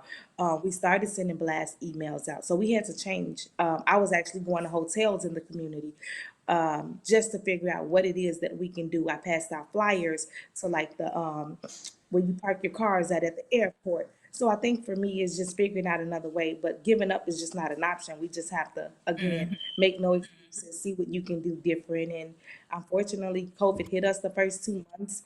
But the numbers that we've seen, I'm still in disbelief. Like it's been an amazing ride. I would do this same journey all over again. That just gave me chills. I love that. Kathleen also wanted to know how many locations do you have? So Which right ones are now, right? Mm-hmm. we just have our main location. Within the next 3 months, though, you will see two more locations that will be opening the doors on. Again, the first one is Jonesboro, and then we have a surprise location that we're coming up with right behind Jonesboro. So you will You see better two do a more within. surprise. Yeah, And we're excited about this. So we're signing contracts on one of them. So Jonesboro, that's already done. We've already signed on that. So you spoke Okay, that's about what's up. your team having a robust team to make sure that everything is moving forward and working together well. Let's talk about some of your consulting, right? Because with the teams, do you include like the consultations or the consulting pieces of it? Like you got to, I believe you said one time you had to consult with chefs, you had to consult with what was it, real estate? I'm not exactly Mixologist. sure, but you said So there were yeah, a I lot did of a areas where you needed consulting. Yeah, I mean, I think in that field, I think if you've never done it before, you should have a consultant. That's just like driving down the road without a GPS. At some point, you're gonna get lost, and then you don't have any direction. So for me, my consultant was my GPS. I had the vision, and all I needed them to do was take me there. So having a consultant is, for me, is key. And my same consultant team is on these projects. I had a kitchen consultant as well, but that didn't work out very well. It's hard when you cook and you have somebody else that cook, and your food tasting is a lot different. So we had Mm-hmm. to go our separate ways. So I had a kitchen consultant maybe for like 2 or 3 weeks, but I had a consultant who overseen the entire project. Opium Consultant, which was Greg. He owns like the Nancy's Pizza in Camp Creek. He does a lot of restaurants. He's done several restaurants throughout Atlanta. So he was pretty much my GPS, in this process. Oh, okay. But yeah, So get how a did get a you consultant. go about? Okay, that's what's up. How you go about selecting certain staff, especially key staff? We call it the skilled positions, like mixologists and chefs. You know what I'm saying? Those are the ones That's the that part. are invaluable. That's the hardest part. Like it took me over a year to build a solid team. And let me be clear, you still go through it. I have like a solid core team. Like I said, my GM, my bar manager. I have two servers that does my leading service, which like D Marquise Deja. So they run my entire floor for my service. My bar manager, Brooklyn, I tell her like, hey, I want drinks with flowers in there. I want drinks with diamonds in there. I want drinks with X, Y, and Z, and she execute that. And then Rob, who is my GM, he pretty much oversees the entire restaurant. From front to end, like everybody pretty much reports to him, from my kitchen to my front of the house, to utilities, everybody reports to him. So like that's my core team. But oh my God, if I tell you how many servers I had to fire to get a solid team, Mm, you know, mm, that's the hard part. How many dishwashers you have to fire? How many? I mean, People that it's a hard road. I won't Mhm. lie, because your work ethics not everybody else work ethics. We would hear stories like, hey, I'm calling out today because my girlfriend want to go to the grocery store. So I mean, some of the stuff you hear is just unbelievable. But then I have some people that say, hey, I'll pick up an extra shift. So it just Uh, depends on right. how you build your team. But now my core team, they're super solid. I try to put them in all the decisions that I make, so I don't make them alone. So their opinions matters just as much, as mine. So we have Zooms on Monday, and we have meetings, throughout, once or twice a month. My lead person in my kitchen, Mercedes, she makes sure all my recipes, stay consistent. So I mean, I got a strong team. I really do. They're solid. yeah, Yeah. I see. Talk about that GM position. Like, how do you find a solid GM that don't want your spot? Like, they just want to make sure that what they're managing is what they're managing. And even though they may aspire to be where you are one day, how do you get that one person that is like, I got you, Ebony? Is it somebody you know, or or is it It is somebody off the somebody I street? know. So it is Absolutely, it somebody I has know. to So be my brother does right. Mhm. the GM. So my brother is the GM of the restaurant. However, I do want somebody that want my spot though. I want you to want it. I want you to want it bad enough that you'll give just as much as I give for that same spot. Because for Mhm. me, I want you to be able to, at some point, learn all that you can learn in the restaurant industry, so that in 2 years, if you decide to open up your restaurant, I can come and sit down and dine in at your restaurant and support your restaurant. So I want somebody that treats it as if it's their own. I also want somebody Mhm. that wants to do the same or have the same role that I have, because that's the beauty in it, right? If you got the same goal that I have for Nouveau, then I'm more comfortable trusting my restaurant with you. You know, because let's be clear, every day you're not going to be there. As much as I try, Right. I was just off a week because I was sick from the pollen or whatever. But I want somebody that loves Nouveau, that takes it just the same way that I take it, that Takes that breathes Nouveau. ownership. Yeah, so like I think I that love that's the that beauty too. of it. Yeah, Yeah, I because love then it. I can come and support Jean yours in said, 2 more years. listen, and that's the sign of a great leader. The sign of a great leader is someone who can create and develop other leaders, not just want somebody to report to you. We were talking about that yesterday with the Black Robin and Puffy situation. Nonetheless, Jean said she is in Miami, and she said if you need a barfly in Miami, she is available. She said, Tell let her her thank know. you. Jean Gracie. I'm gonna look for her. Whenever I open up Jean, and you Miami, I'm gonna know, definitely look. right. I love it, love it, love it. But Jean said she available. Robert said, all right. Everybody giving you your flowers. Robert said, you bad, Ebony. Love the drive and the love for us. Absolutely. Yeah, girl, I mean, way to be an example, right? So we got enough of these IG models, and I'm a bad bitch for real, and I got my bag, and I got my shoes, and I got my designer, everything. Like, way to be a role model and a true inspiration to people out there that really want to get it. And I'm not hating on nobody that got that stuff, right? But if you don't necessarily have the goals to achieve and help other people get to where you are and supersede where you are, then I don't know why you're doing it. You just on IG showing off your little cute figure. So I'm just saying, All like, of it. let's want some more. And all of it at that. It's showing it all at that and doing nothing, contributing nothing. Agreed. Right. And then yeah. So I make it a point to make sure that my timeline is full of inspiration, full of people doing something. Like, I very rarely come across some old crass stuff, but the Shade Room got everything. So Shade Room be on my Shade Room is on my timeline. But other than that, like, I'm on Founder. But that's a little bit more on, in line with your personality anyway. What, the Shade Room? Yeah. Sometimes I have to get my urban stuff from somewhere. Whatever. I Excuses. You hear this? I'm just Ebony? saying, that's not an excuse. That is what it is. We vibrating high. Terry, you be forgetting now we be vibrating high. Don't forget. Whatever. Okay? Anyway, I'm just saying. But yeah. But congratulations. Kudos to you. I'll be down in Atlanta probably within the next month. So we definitely gonna have to hang out. Yeah, Girl, thanks for the warning. Yeah, I'm not moving, but I'm coming down for a couple of meetings. So really? Yeah, I can't wait. That's Okay. awesome. Yeah. Well, thanks for warning us about you. You know what I'm saying? We can find cover. I might even come see you, Terry. I'm just saying. I know I'll be at the office. Well, I'm busy. I got to go out of town. I'm going back to Vegas. Yeah, that's right. I forgot. I'm going back to Vegas. Y'all see, I keep. Terry, what's your favorite restaurant in Vegas?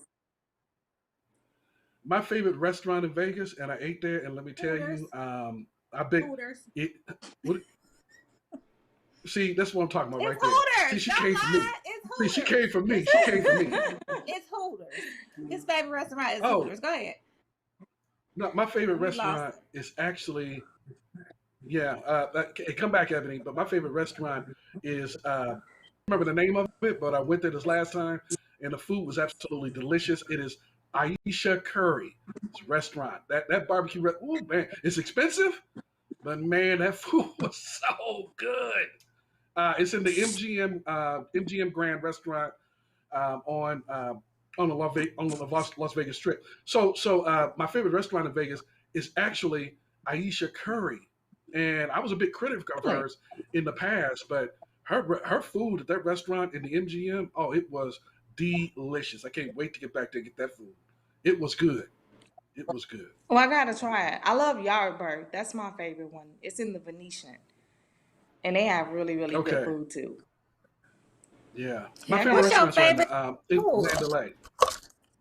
Mandalay. I don't know. don't. My sister was in Vegas this past weekend, and I was trying to get in touch with her to be like, why you ain't call me? Because I would have met you down there. But nonetheless, She's smart. I She don't know. wanted to have fun. What you say? I said Whatever. she was smart. She wanted to have fun. Whatever. Did they open Vegas back? I was there for a fashion show, and it was like 30% open when I was just there in February. Terry there every week. Yeah, I'm there quite often. I ain't gonna even lie. But yes, back in February during the Super Bowl, it was like a ghost town after the Super Bowl was over. It was kind of sad. Like all the streets were completely empty during the week. But now they've opened back up, so it's looking closer to what it normally looks like. It is vintage Vegas vintage Vegas. But back in February, it really looked like a scene out of The Walking Dead because there was nobody. It was just like one or two people walking within a mile radius of the hotel that I was at, and it was kind of sad. So, but now it's back to normal. Yeah, that's how it was when I was there. It was completely dead. Like literally, you had to make reservations to get in the restaurants. Then you still had to wait like 2 hours to get in the restaurant. Like it was horrible when I was just there in February though. Mm-hmm. Yeah, but see, the thing is that I was able to occupy my time because it's all the races and stuff. I just went to Hooters and I was good. So anyway, Portia said you went to Hooters. No. I'm just joking. I did not fly all the way to. Y'all know truth come through joke.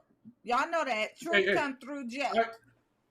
No, I will not. I refuse to plan to go all the way to the West Coast to go to Hooters when I can go right there in Jonesboro. When I can go in Vegas is West Coast. What? Vegas is West Coast time. It's West Coast time. It might be Pacific time, but it's not West Coast.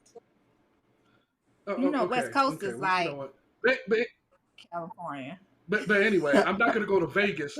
I'm not going to fly all the way to Vegas to go to Hooters when I can go right down the street here in Atlanta in Jonesboro and go to Hooters. You know what I'm saying? That's just ridiculous. So no, I don't go to. They got different women. They got a different caliber of women at the Hooters in Vegas than they do at the Hooters in Jonesboro. Yes, I already know. I know this. Yes, I already know that. Yeah, I know. You know. Because one time I did stay there. You remember one time I did stay at the Hooters hotel, and that was interesting.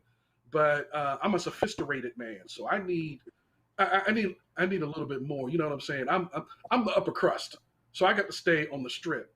I'm not. Crust. I'm not. Yeah. I'm upper crust. I'm not Hooters material. You know what I'm saying? I'm above that. Anyway.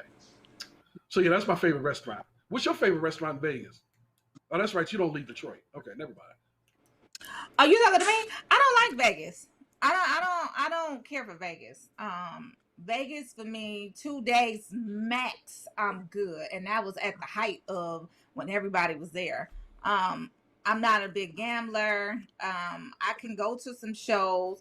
I mean, all you do is walk around and shop. Like, I need some more things to do when I get to Vegas. And Vegas is just not that town for me.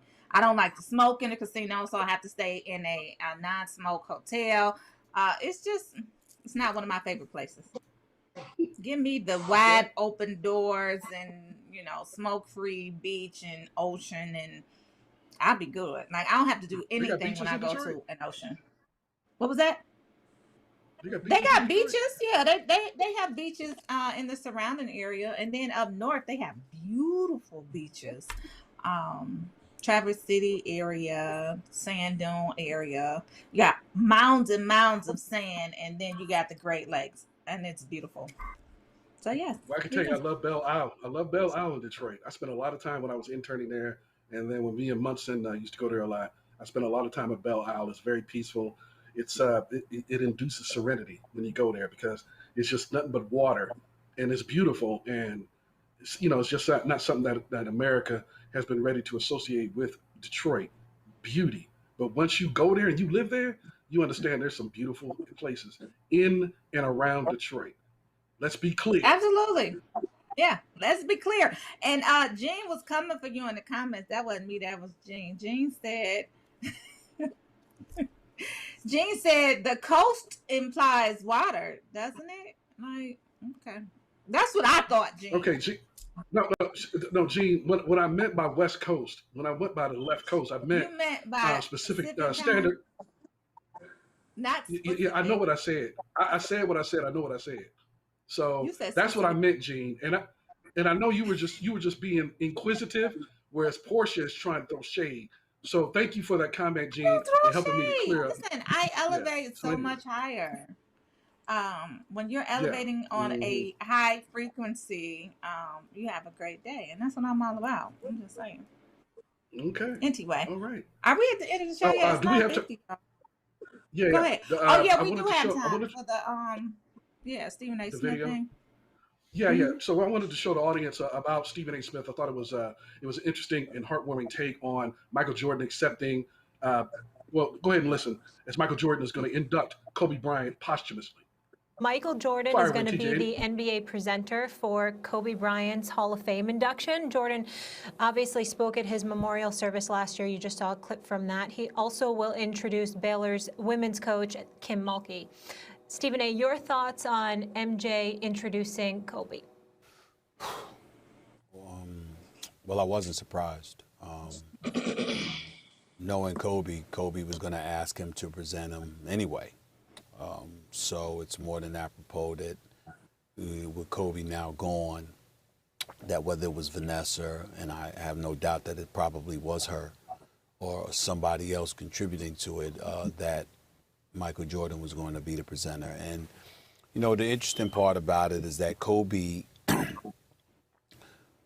wanted to emulate him, but he also wanted to succeed, you know, and eclipse whatever Michael Jordan did if he could have pulled it off.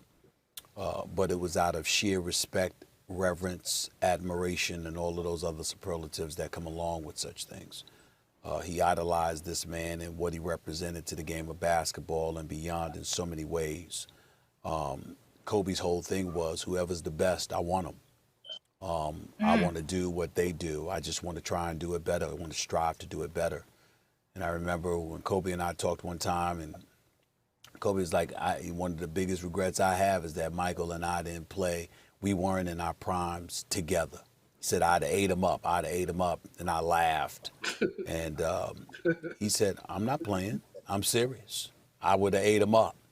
He know, ask him. I told him that. And then I spoke to Michael Jordan shortly thereafter and told him what Kobe said. And Michael Jordan laughed and said, yeah, he tells me that all the time. You know, so it wasn't like Kobe was phony about it or anything like that. He just had that level of confidence that that's what he believed. But he was wise enough, smart enough, brilliant enough to notice that there was so much that he could learn from a man who had preceded him in terms of hovering over the NBA with his greatness, and that was Michael Jordan. And so, as Michael Jordan told everybody during the memorial service last year, he was like, hey, you know, Kobe would call him all hours of the night in the morning, asking him questions and stuff like that.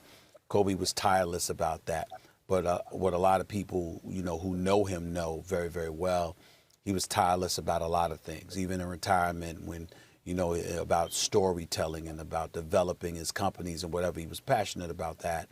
Last time I saw him alive, we were talking about what I was going to do on ESPN Plus, what he was doing on ESPN Plus, and how we had hoped to work together sometime in the future, who knew what the possibilities were.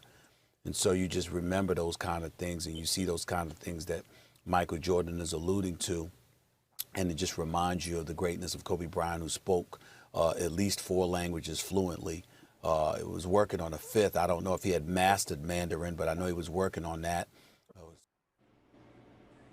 Anyway, I mean, it goes on for quite some time, but you get the gist of it. And one of the things that stood out to me was the self-confidence.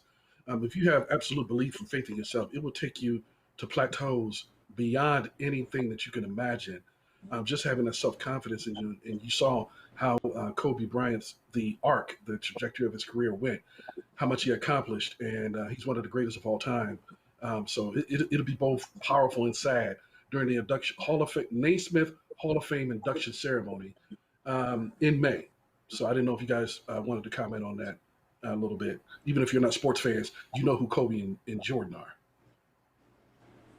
Yeah, I like Stephen A. Smith's I like what he said, and it just kind of resonated with me in terms of some of the things that he said that stood out.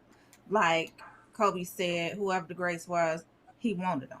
Like that's what he aspired to, is competing with the greats, and I feel that on all levels.